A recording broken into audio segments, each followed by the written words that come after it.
Assalamualaikum warahmatullahi wabarakatuh.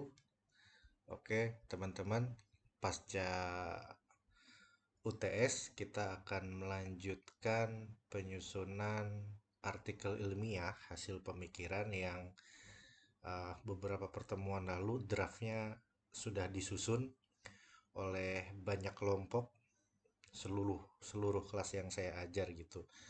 Mulai dari ada topiknya, ada identitas apa namanya, ada identitas penulisnya, ada asal instansi penulisnya, dan ada alamat email dari penulisnya. Selain identitas artikel, juga sudah dituliskan pendahuluan dan metode gitu ya. Jadi uh, sampai pada metode sebetulnya artikelnya itu baru 40% jalan gitu. Jadi untuk berikutnya diperlukan kelanjutan dari penulisan artikel ini. Setelah metode itu biasanya dilanjutkan dengan penulisan hasil penelitian dan pembahasan, penutup yang berupa kesimpulan, dan daftar pustaka atau referensi. Nah, di sini saya mengambil contoh artikel dari salah satu teman kita yang berjudul Pendekatan Semiotika Ferdinand. Ferdinand itu ada D-nya. Ferdinand de Saussure untuk analisis buku cerita bergambar. Ini dari teman kita. Nah, kenapa saya pilih punyanya Alvia Tuzahra dan teman-teman satu kelompoknya? Karena saya melihat yang ditulis oleh Alvia ini walaupun belum perfect, tapi dia sudah merepresentasikan apa yang saya inginkan gitu. Nah, sehingga nanti teman-teman yang mau melihat kayak gimana sih contoh artikel yang rapi gitu. Nah, contoh artikel yang rapi adalah yang sudah ditulis oleh teman kita, Alivia, dan teman-teman yang satu kelompoknya. Jadi teman-teman bisa mencontoh dari video ini apa yang ditulis dan dituangkan oleh kelompok dari Ferdinand de Saussure ini, yang topiknya Ferdinand de Saussure ini.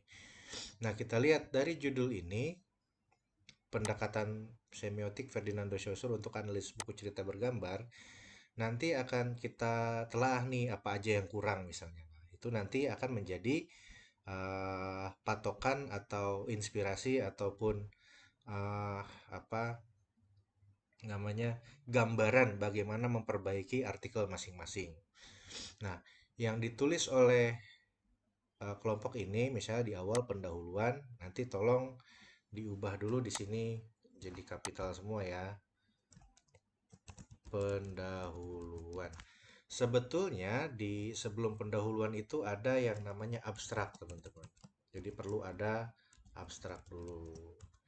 Abstrak itu harus mengandung ada jelaskan abstrak dimulai dari latar belakang singkat, tujuan penulisan, metode penulisan, dan hasil penulisan atau pemikiran atau penelitian. Nah, abstrak juga harus memuat kata kunci. Abstrak biasanya ditulis dalam 150 sampai 250 kata sebanyak satu paragraf. Seperti itu ya. Nanti setelah abstrak biasanya ada tuh kata kunci. Nah, di kelompok ini kata kuncinya apa? Misalnya semiotika, sebentar. Semiotika, terus Ferdinand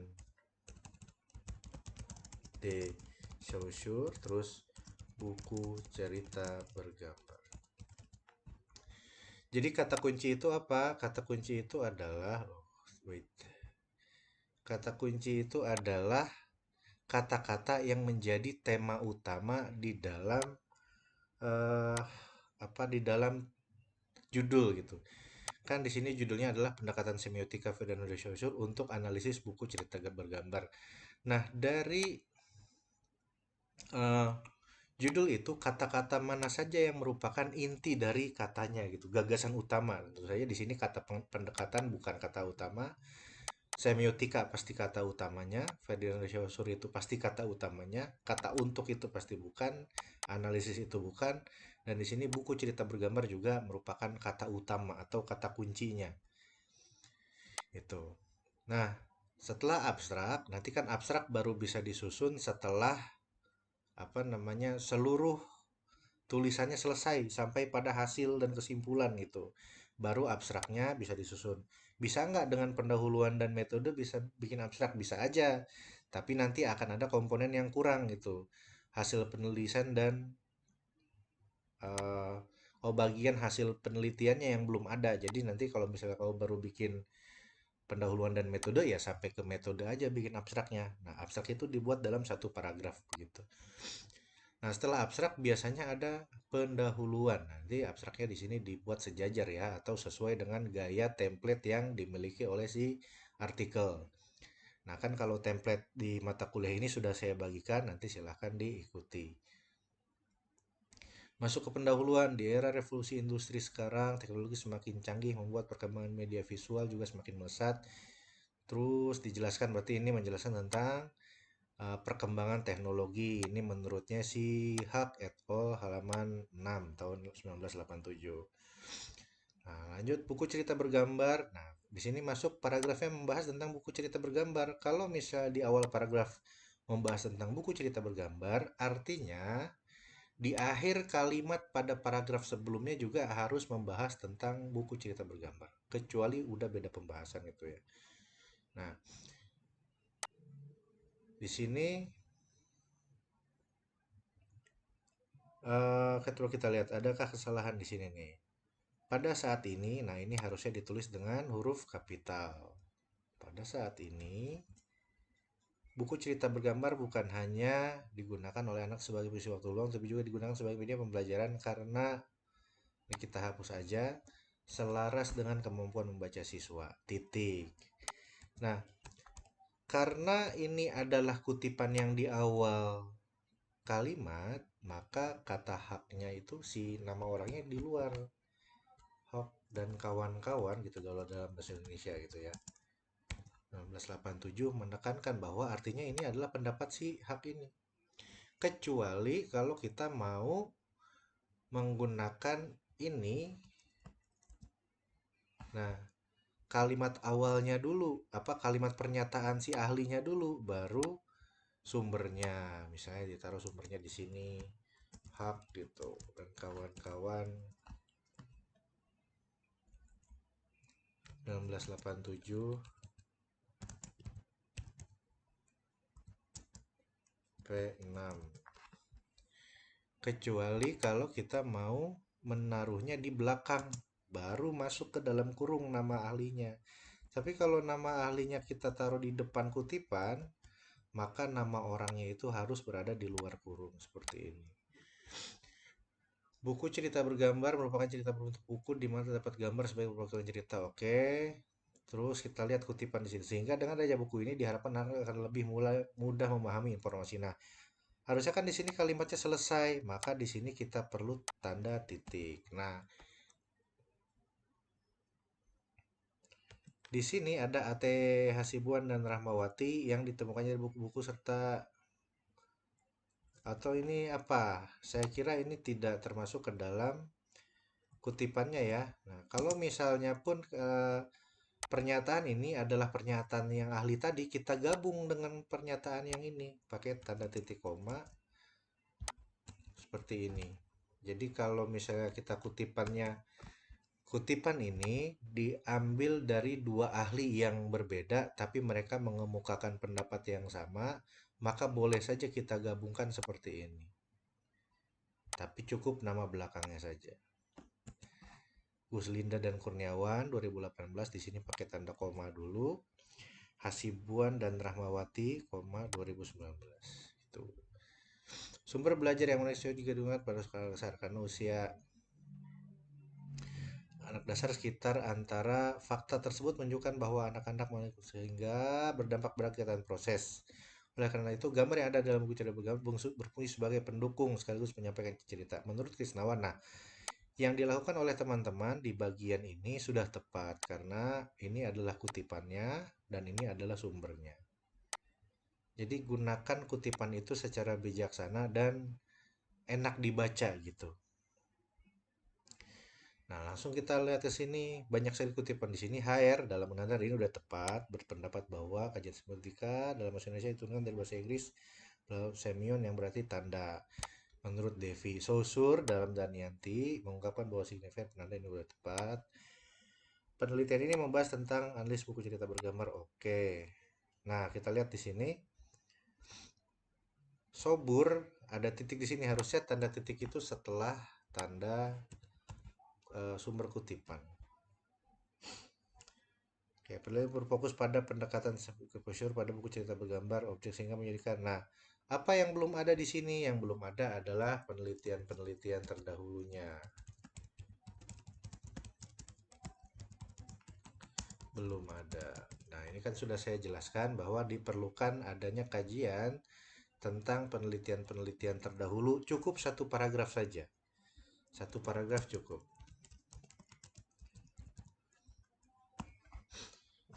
Langsung masuk metode.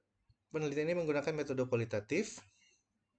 Metode kualitatif merupakan proses menjadi naturalistik yang menjadi pemahaman mendalam tentang fenomena sosial secara alami.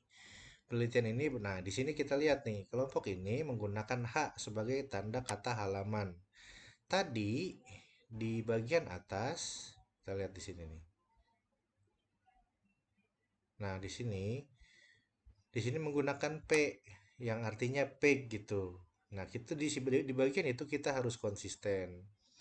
Konsistennya apa? Kalau mau pakai istilah page, ya gunakan page terus sampai belakang. Tapi kalau mau pakai istilah halaman, gunakan hak terus sampai belakang gitu ya. Jadi nanti kalau emang pakai hak, semuanya pakai hak, menandakan bahwa kita menggunakan istilah dalam bahasa Indonesia.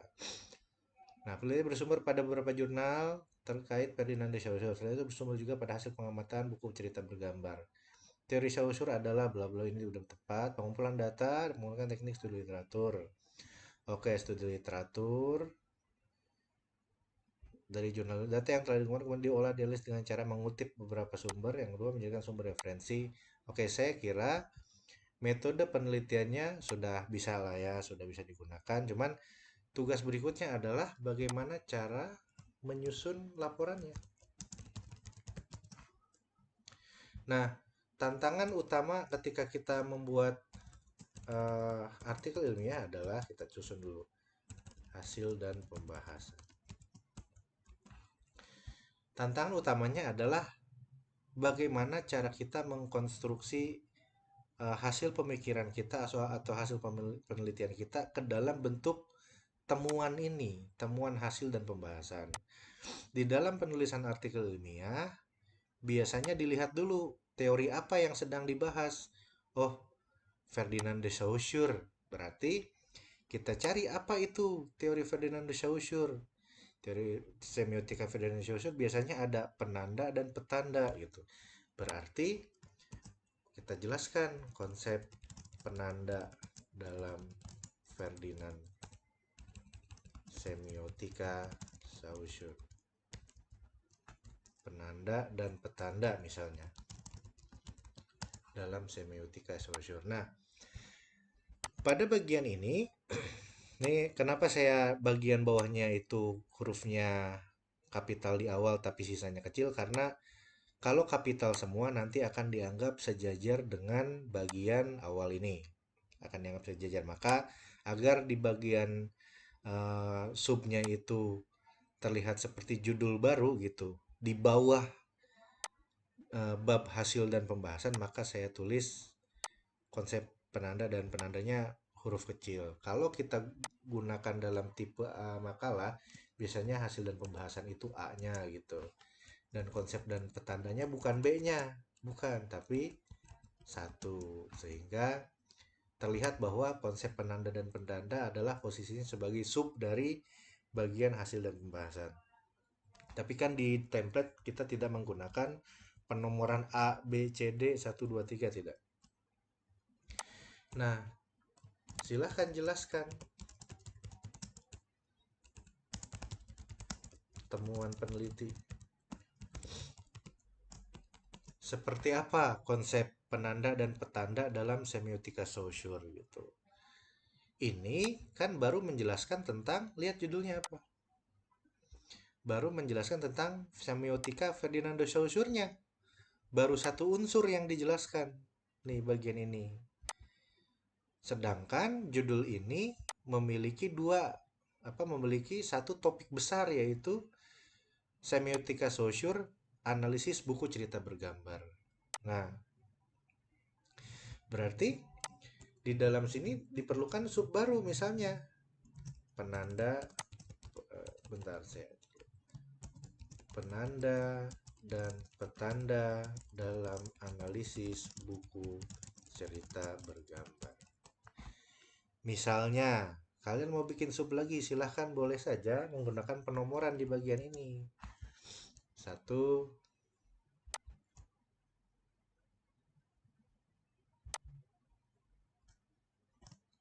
penanda, uh, sistem penanda dalam buku cerita bergambar. Sistem petanda dalam buku cerita bergambar. Teknik analisisnya seperti apa? Misalnya ya, atau kita di sini teknik analisis, atau kita jangan pakai istilah sistem petanda, kita gunakan istilah teknik analisisnya. Karena judulnya apa di sini? Judulnya adalah pendekatan semiotika untuk analisis. Berarti yang dicari adalah teknik analisisnya. Sehingga yang dibahas adalah teknik analisis. Nah, gimana tuh? Kan di bagian awal hasil pembahasan sudah dijelaskan tentang penanda dan petanda dalam semiotika Saussure secara umum. Tidak terbatas pada buku cerita bergambar aja. Artinya apa itu petanda, apa itu penanda, itu dijelaskan secara teoretis. Nanti setelah sub ini dijelaskan, kalian bikin sub lagi yang baru, itu penanda dan petanda dalam analisis buku cerita bergambar. Kenapa harus ada judul ini? Untuk menuntaskan topiknya. Topiknya itu harus dijelaskan, topiknya itu harus diselesaikan itu. Topiknya apa? Semiotika Saussure. Di dalam semiotika Saussure itu ada penanda, ada petanda. Nah, berarti harus ada gimana cara menganalisis penanda dalam buku cerita bergambar, gimana harus cara analisis petanda dalam buku cerita bergambar, karena patokannya ya si Saussure tadi. Artinya, bagaimana cara mengimplementasikan semiotika Saussure terhadap buku cerita bergambar, yaitu dengan melihat dulu ada apa di dalam semiotikanya. Oh, ternyata di dalam semiotikanya Saussure tuh ada penanda, ada petanda. Berarti kalau mau mengkaji semiotika buku bergambar menggunakan semiotika Saussure, harus mengkaji penanda dan petandanya di dalam buku cerita bergambar. Nah, nanti di bagian ini silahkan uraikan secara tuntas bagaimana konsepnya. Ini juga uraikan secara tuntas.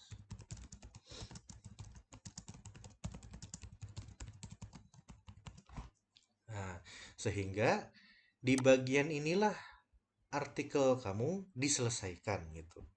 Jadi kan kau punya judul nih, pendekatan semiotika Ferdinand Saussure untuk analisis buku cerita bergambar. Ya selesaikanlah di sini bagaimana cara menganalisis buku cerita bergambar menggunakan teorinya semiotika Saussure. Kalau misalnya ada teknik lain, kamu pakai semiotikanya Peirce misalnya. Ada apa aja sih di semiotikanya Peirce? Oh, ternyata ada simbol, ada icon, ada objek gitu. Ada simbol, ada icon, ada objek misalnya di dalam semiotikanya Peirce. Berarti kalau menganalisis buku cerita bergambar pakai Peirce, gimana cara menganalisis icon dalam buku cerita bergambar? Bagaimana cara menganalisis simbol dalam buku cerita bergambar? Bagaimana menganalisis indeks dalam buku cerita bergambar? Jadi tergantung kepada teori apa yang dipakai gitu.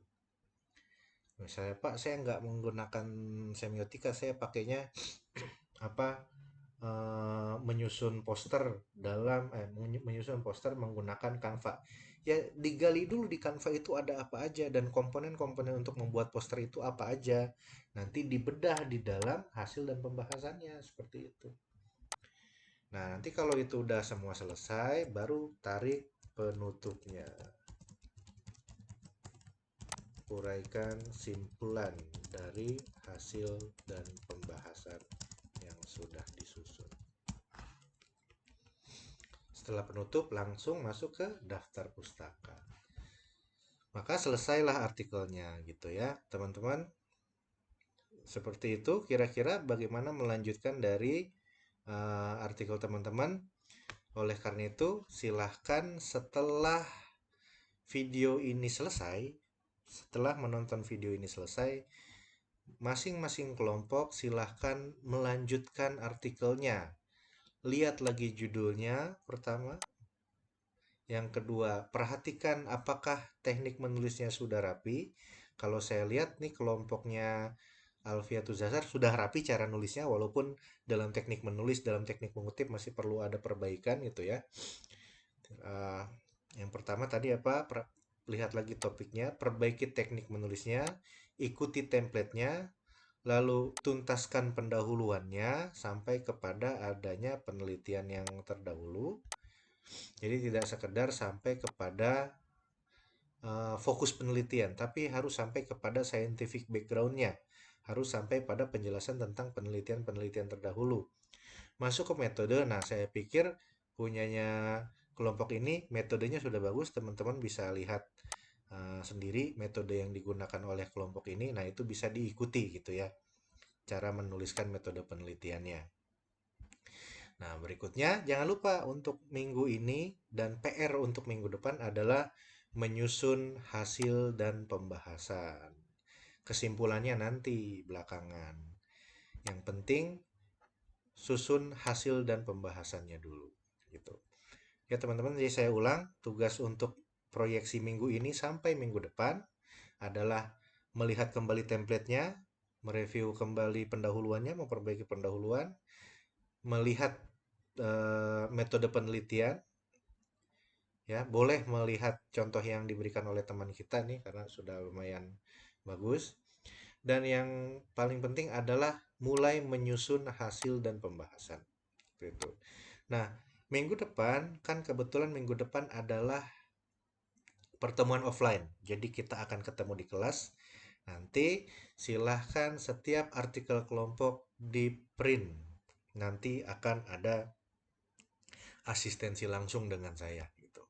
Jadi saya ulang, minggu depan mulai dari judul, terus pendahuluan, metode, dan hasil pembahasan itu termasuk daftar pustakanya itu di print, dan minggu depan akan ada asistensi langsung dengan saya untuk melihat seperti apa kemajuan artikelnya setelah di print. Itu saja teman-teman, selamat melanjutkan pekerjaan menulis artikelnya. Saya cukupkan, terima kasih. Assalamualaikum warahmatullahi wabarakatuh.